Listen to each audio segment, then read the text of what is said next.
Bismillahirrahmanirrahim. Assalamualaikum warahmatullahi wabarakatuh. Innal hamdalillah nahmaduhu wa nasta'inuhu wa na'udzu billahi min sururi anfusina wa min sayyiati a'malina may yahdihillahu fala mudhillalah wa may yudhlil fala hadiyalah. Wa asyhadu an la ilaha illallah wahdahu la syarikalah wa asyhadu anna Muhammadan abduhu wa rasuluh la nabiyya ba'da. Segala puji bagi Allah yang telah memberikan kepada kita nikmat iman dan nikmat kesehatan serta nikmat-nikmat lainnya yang tidak mampu kita untuk menghitung ataupun mengetahui satu persatu nikmat-nikmat itu. Sehingga sepatutnya bagi kita untuk mensyukuri segala nikmat-nikmat yang diberikan oleh Allah, baik nikmat yang mampu kita sadari maupun nikmat-nikmat yang tidak dapat kita sadari.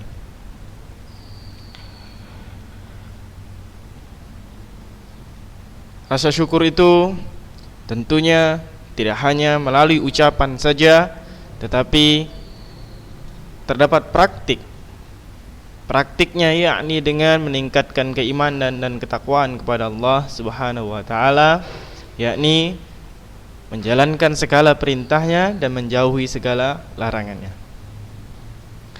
Salawat dan salam kita sampaikan kepada Nabi Muhammad sallallahu alaihi wasallam. Beliau adalah nabi terakhir sekaligus nabi penutup, membawa risalah Islam hingga sampai ke kita, dan alhamdulillah kita dapat merasakan nikmat Islam itu.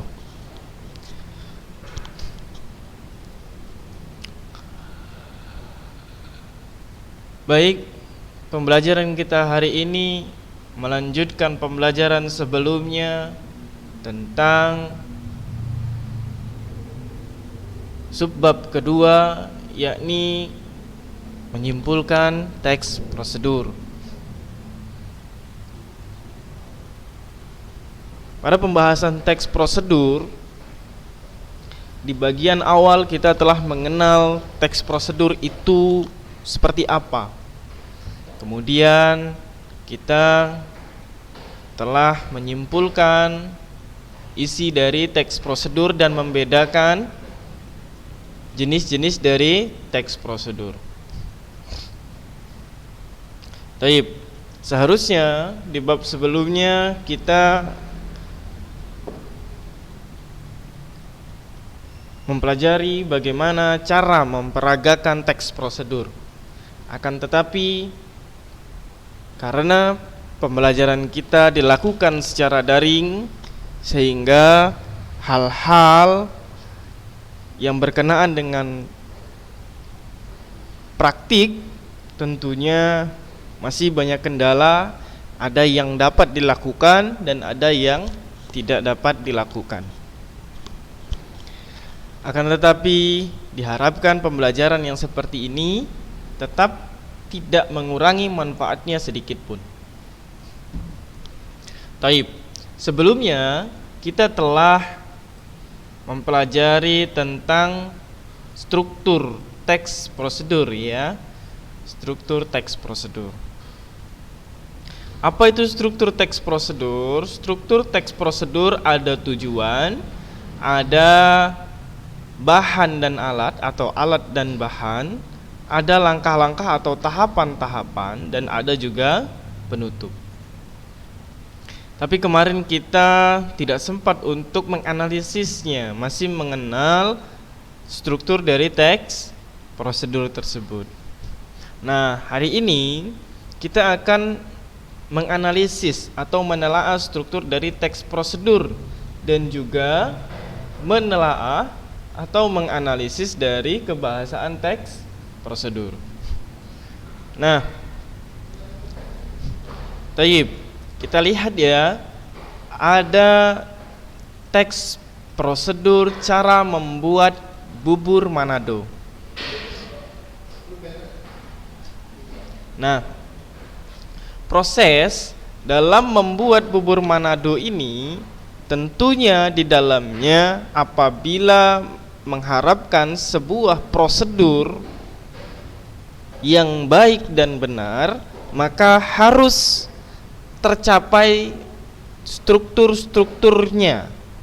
Yang pertama ada tujuan, ada bahan dan alat, langkah-langkah dan tahapan, serta penutup. Taib. Akan tetapi ada juga teks prosedur yang tidak memiliki alat dan bahan. Nah, biasanya teks prosedur yang tidak memiliki alat dan bahan adalah teks prosedur yang lebih mengarah pada proses memainkan atau proses melakukan. Jadi dia tidak membutuhkan alat dan bahan. Akan tetapi apabila teks prosedur tersebut cara membuat sesuatu, tentu ada alat dan bahan. Karena untuk membuat sesuatu pasti ada yang dibutuhkan untuk membuatnya. Paham ya? Jadi apabila untuk cara membuat, dia memiliki 4 struktur. Yang pertama tujuan, kedua alat dan bahan, ketiga langkah-langkah atau tahapan-tahapan, keempat penutup. Kalau dia melakukan bisa memainkan, melakukan pekerjaan, tips dan trik gitu ya. Bisa seperti itu. Maka strukturnya itu ada 3. Yang pertama tujuan, langkah-langkah atau tahapan-tahapan, dan penutup. Tidak ada alat dan bahan. Karena dalam melakukan sesuatu tidak perlu alat dan bahan. Taib. Ana akan jelaskan di cara membuat terlebih dahulu. Kita lihat bagian tujuan. Menu sarapan super sehat dan kaya serat. Penambahan singkong dan ubi ungu selain untuk memperkaya warna dan gizinya, juga membuat tekstur bubur beras merah ini lebih pulen. Ada ya tujuan membuat bubur Manado ini. Tujuannya yaitu ini dia. Menu sarapan super sehat dan kaya serat, penambahan singkong dan ubi ungu. Jadi ini merupakan tujuan. Tujuannya ya, tujuan membuat buburnya ya, agar tekstur buburnya beras merahnya lebih pulen. Kalau dikasih super ditambah dengan ubi ungu dan singkong. Tujuan utamanya tentunya membuat bubur Manado itu yaitu untuk membuat menu sarapan super sehat yang dan kaya serat. Jadi pada bagian inilah tujuan. Selanjutnya alat dan bahan atau bahan dan alat. Sebaiknya penggunaannya itu alat dan bahan ya, diawali dengan huruf A kemudian B begitu. Jadi alat dan bahan. Nah, alat dan bahan tentunya itu memerinci bahan dan alat ya. Kalau alat biasanya kan yang berhubungan dengan sesuatu yang tidak habis pakai. Kalau bahan berarti sesuatu yang habis pakai. Nah, di sini tidak ada alat ya, yang ada bahan. Bahan nasi merah kan habis pakai 400 gram. Diperinci ya. Kemudian ada singkong 200 gram. Kemudian ada ubi ungu, bahan habis pakai juga ya. Sereh, kangkung, bayam, jagung manis, air. Nah, inilah dia bagian struktur yang alat dan bahan. Kemudian selanjutnya setelah alat dan bahan, maka proses selanjutnya yaitu tahapan-tahapan atau langkah-langkahnya. Langkah-langkah membuat buburnya bagaimana? Didihkan air, masukkan berurutan nasi merah, singkong, ubi, jagung, pipil, dan serai. Aduk sampai bubur mengental. Yang kedua, tambahkan kangkung dan bayam. Aduk beberapa saat, jangan sampai terlalu layu. Yang ketiga, angkat dan hidangkan panas, ditemani ikan asin dan kerupuk. Nah, ini tahapan ya. Tahapannya ada 3. Berarti kalau namanya tahapan itu disebut juga dengan langkah-langkah. Jadi kalau udah ada langkah-langkah, kita diajak untuk melakukan sesuatu, itu disebut dengan tahapan-tahapan atau langkah-langkah. Bagian struktur itu begitu ya. Kalau ini bagian alat dan bahan begitu ya. Mudah sekali teks prosedur ini. Kemudian ini langkah-langkahnya. Yang terakhir penutup. Penutup itu bagian lain untuk menekankan keuntungan, ucapan selamat, saran gitu ya. Nah, mudah, murah, ya kelebihan ya, dan sekaligus sehat. Nah, penutup dia membicarakan kelebihan di sini. Kemudian sarapan sehat dengan menu makanan tradisional yang telah dikreasikan. Selamat mencoba ucapan. Ucapan apa ini? Ucapan selamat. Ini ucapan selamat ya. Ini ucapan selamat. Baik, ini untuk cara membuat. Ada 4 tahapan atau 4 struktur, yaitu tujuan, alat dan bahan, langkah-langkah dan penutup. Bagaimana dengan melakukan? Nah, ini ada melakukan ya. Cara mencuci tangan dengan baik dan benar. Nah, sama. Kita mulai dengan tujuan. Apa bedanya tadi? Bedanya kalau di cara melakukan tidak ada alat dan bahan, maka sama saja. Tujuan mencuci tangan dengan baik dan benar itu apa? Setiap orang harus memperhatikan dan menjaga kebersihan, baik kebersihan lingkungan maupun kebersihan diri sendiri. Menjaga kebersihan diri tidaklah sulit. Kita bisa melakukannya dengan kegiatan sederhana seperti mencuci tangan. Perlu diketahui bahwa penyebaran virus penyakit pertama kali bisa berasal dari tangan kita sendiri yang tanpa sadar telah memegang sesuatu yang kotor. Jadi tujuannya apa?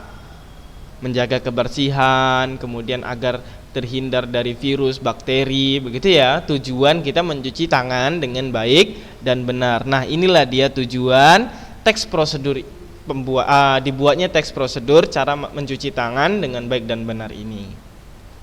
Baik. Apakah kamu mengetahui cara mencuci tangan yang baik dan benar? Berikut ini akan dipaparkan cara mencuci tangan yang baik dan benar. Nah, paparan caranya, maka cara itu urutan langkah-langkah atau tahapan-tahapannya. Langkahnya yang pertama, basahilah tangan hingga pergelangan dengan air yang mengalir dan seterusnya sampai 10. Nah, ini merupakan tahapan atau langkah-langkah. Maka setelah langkah-langkahnya selesai, ingat, karena cara melakukan berarti tidak ada alat dan bahan. Maka setelah tujuan langsung langkah-langkah atau tahapan-tahapan. Kemudian ditutup. Penutup tadi apa isinya? Isinya bisa saran, bisa ucapan selamat, gitu ya. Bisa penegasan ulang agar kita melakukannya. Nah, dengan sedikit peduli mencuci tangan secara benar, kita akan terhindar dari penyakit. Selamat menyongsong hidup sehat. Nah, ucapan selamat ya, ucapan selamat. Kemudian penegasan ulang agar kita terhindar dari yang namanya penyakit. Nah, ini dia penutup. Nah, untuk itu di bagian penutup ini memang ada sebagian yang tidak mencantumkannya di dalam sebuah teks prosedur begitu. Nah, itu boleh saja sebab penutup itu sifatnya opsional begitu. Sifatnya itu tidak wajib. Ya, sifatnya tidak wajib. Boleh digunakan, boleh tidak. Yang paling penting, yang wajib itu tujuan, alat dan bahan, langkah-langkah apabila itu cara membuat. Kemudian kalau dia cara melakukan, maka tujuan, langkah-langkah. Itu yang paling utama. Akan tetapi dalam teks prosedur yang baik dan benar, maka setiap strukturnya harus termuat. Nah, itulah pembahasan kita tentang struktur teks prosedur. Kita akan beralih ke bagian kebahasaan teks prosedur. Baik. Ini masih sama ya. Kita akan lihat kebahasaannya. Kebahasaannya itu ada di halaman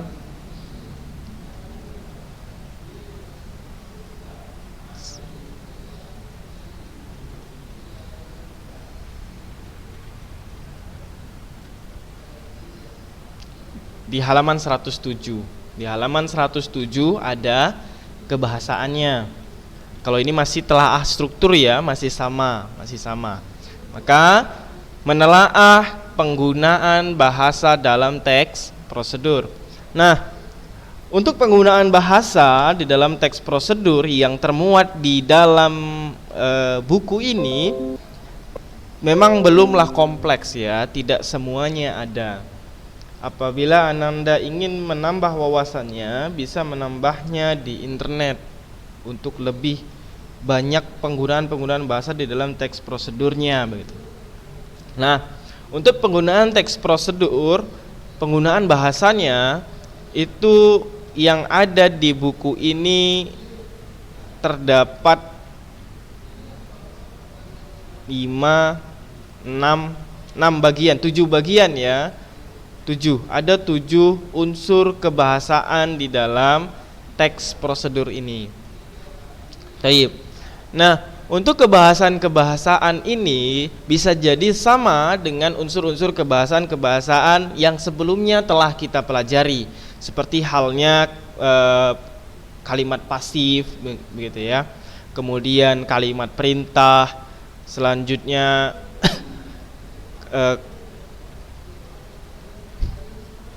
ada kalimat kata penghubung begitu ya. Kata penghubung pernah kita pelajari di pembelajaran sebelumnya ya. Penggunaan kali akhiran belum ya. Nah, jadi Ana harapkan yang sudah dipelajari ini akan lebih memantapkan Anda sekalian untuk memahaminya begitu. Nah, kita awali dengan penggunaan kalimat perintah. Nah, kalimat perintah itu dibagi menjadi 2. Bisa kalimat perintah itu bentuknya pernyataan, dan bisa kalimat perintah itu memang benar-benar bentuknya perintah begitu. Contoh yang kalimat perintah bentuknya pernyataan begitu ya. Jadi dia bentuknya itu pernyataan, tidak memerintah, tapi kita harus melakukan begitu. Contoh, Anda perlu memosisikan tubuh sejajar dengan monitor.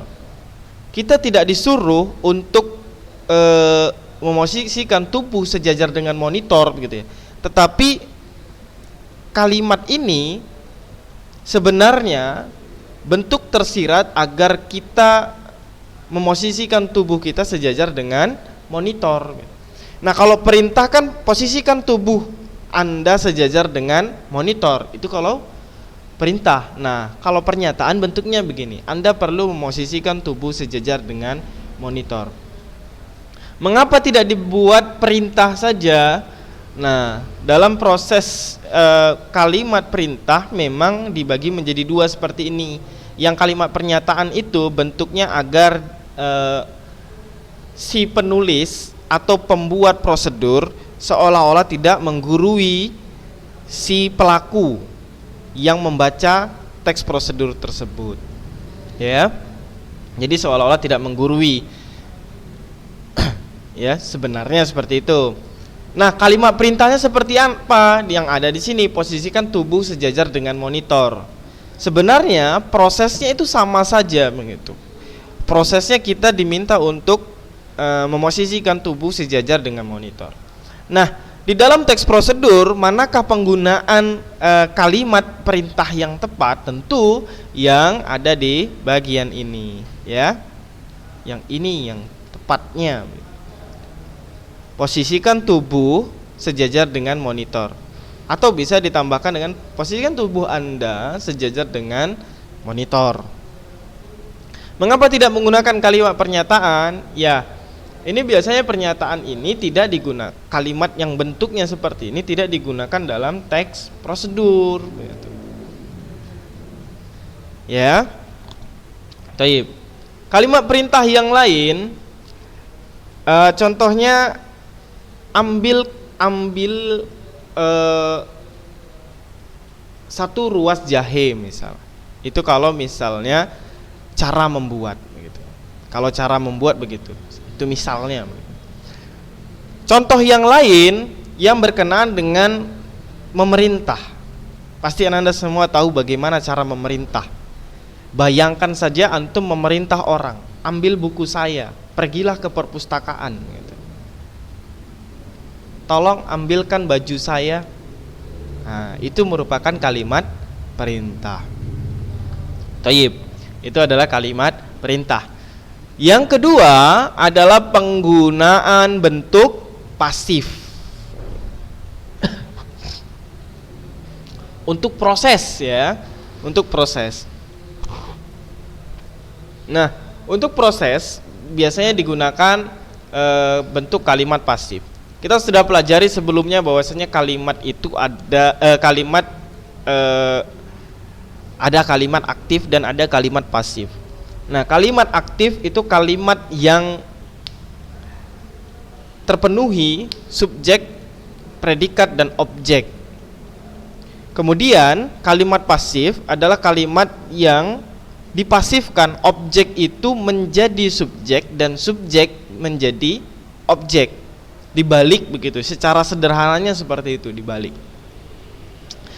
Nah, akan tetapi bentuk kalimat pasif di dalam teks prosedur ini bentuknya itu berupa proses. Ya, berupa proses.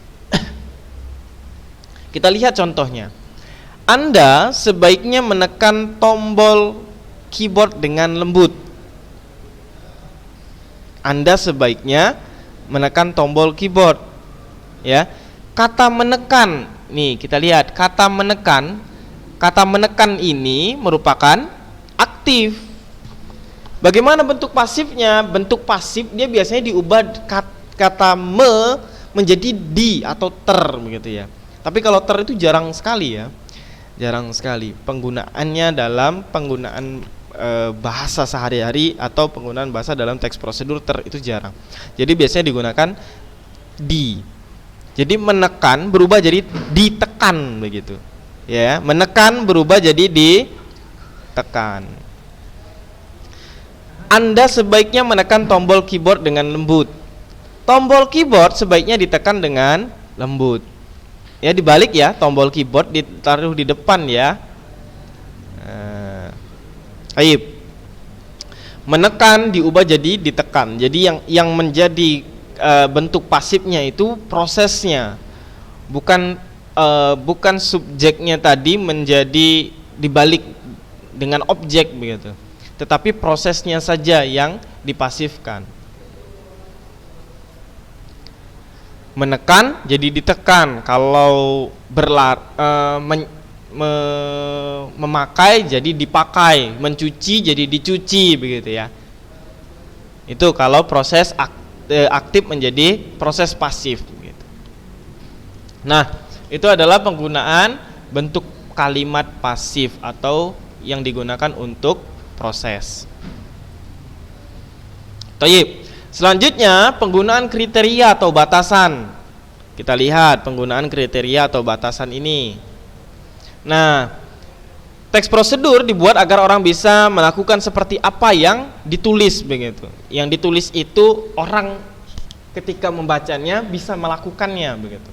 Maka harus rinci, jelas, dan ada batasannya. Contoh, kalau misalnya tanpa batasan, angkat kaki kanan, nggak ada batasannya ya, angkat kaki kanan. Kalau misalnya ini merupakan senam gitu ya, angkat kaki kanan, kita nggak tahu angkatnya seperti apa. Angkat 2 cm pun itu diangkat.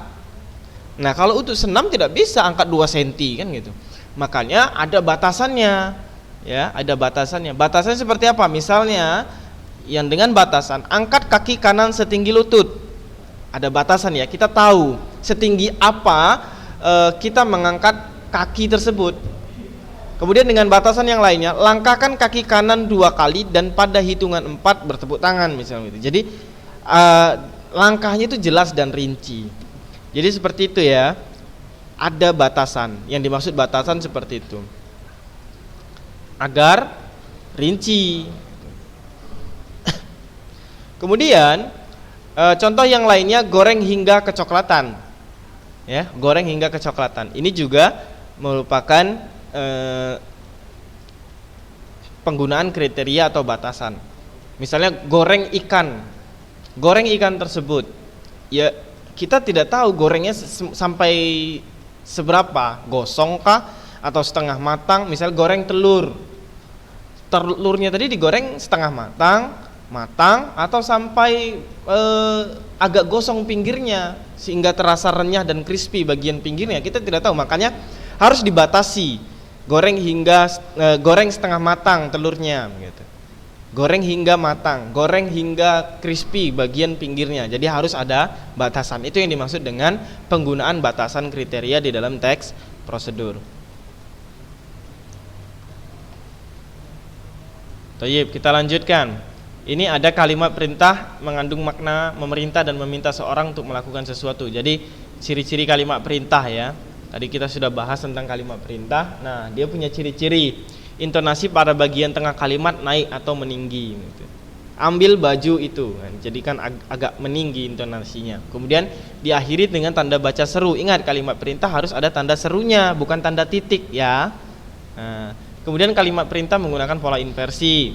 Biasanya menggunakan partikel lah ataupun kan. Ambilkan, ambillah ya, kata lah di ujungnya ya. Nah, itu dia kalimat perintah.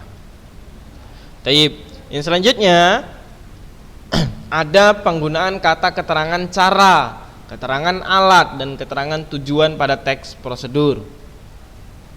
Kita lihat keterangan cara. Keterangan cara berarti adverbial, menambahkan keterangan cara pada kegiatan peristiwa yang terjadi dengan dan secara. Ya, dengan biasanya ada kata dengan, kemudian ada kata secara. Contohnya, bungkuslah adonan dengan, kata dengan ya, rapat. Ini rapatnya tidak dengan rapat. Jadi ada kata keterangan cara, caranya dengan apa? Dengan rapat gitu.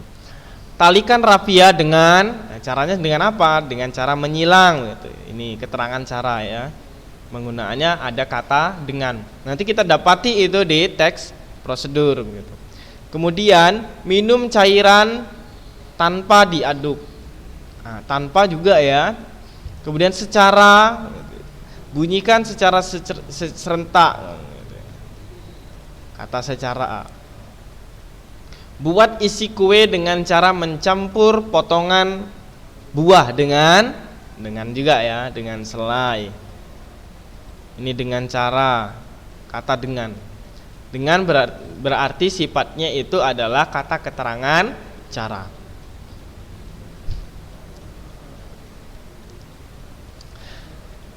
Jahit bagian A secara zigzag sehingga membentuk kepala boneka. Secara, kata secara di sini ya, kata secara. Dia tidak dibesarkan ya, kita tandai highlightnya. Nah, dengan sedikit meluangkan waktu, kata dengan sudah di awal ya, sudah di awal dengan. Udah keterangan cara. Dengan selalu mencuci tangan, dengan juga dengan melakukan sesuatu tersebut. Kemudian setelah keterangan cara ada juga keterangan alat. Ini keterangan alat itu apabila proses dari teks prosedurnya itu adalah cara membuat. Jadi kalau misalnya cara melakukan tidak akan ada keterangan alat begitu ya. Para penebang kayu itu menebang dengan gergaji mesin. Keterangan alatnya mana? Bukan dengan, tapi gergaji mesinnya. Ya. Lukis kain menggunakan canting. Canting ini alatnya, begitu ya. Penjahit itu membuat baju dengan alat jahit tradisional. Apa alatnya? Alat jahit tradisional. Ya. Kemudian para perajin membatik menggunakan canting. Canting juga alatnya, begitu ya. Nah, setelah keterangan alat ada keterangan tujuan. Adverbial ini menambahkan informasi tujuan pada kalimat, misalnya supaya, untuk, agar gitu. Malam jangan terlalu panas agar tidak merusak kain. Agar ya, kata agar. Nah, ini tujuan. Keterangan tujuan sifatnya memberitahu apa fungsi dan tujuannya begitu, agar, supaya, untuk gitu ya. Kemudian keterangan derajat atau kuantitas berarti seberapa banyak begitu ya. Keterangan derajat atau kuantitas itu seberapa banyak begitu. Contohnya begini. Setelah dicelup, angkat kain secepatnya. Derajatnya ya. Seberapa lama waktunya secepatnya gitu. Langkahkan kaki 2 langkah ke kanan dan hitungan keempat tepuk tangan 1 kali. Nah, kata hitungan keempat ini juga kuantitas pada hitungan keempat. Kemudian tepuk tangan 1 kali juga merupakan kuantitas begitu.